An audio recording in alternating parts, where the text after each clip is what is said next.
এই যে বড় আছে, মুখে আছে,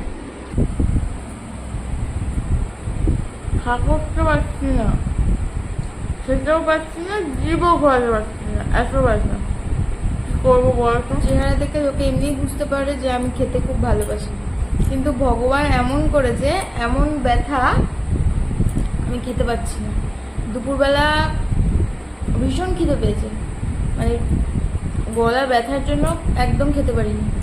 এখন একটু কথা বলতে পারছি, এতক্ষণ আগে তো একটু কথা বলতে পারছিলাম না। একটু গরম চা খাওয়ার পরে, গরম শ্যাক দেওয়ার পরে একটু কমেছে, কথাটা ঠিকভাবে বলতে পারছি, কিন্তু জিভ টিপ নাড়াতে পারছি না, জল টল কিছু খেতে পারছি না, ভীষণ কষ্ট হচ্ছে।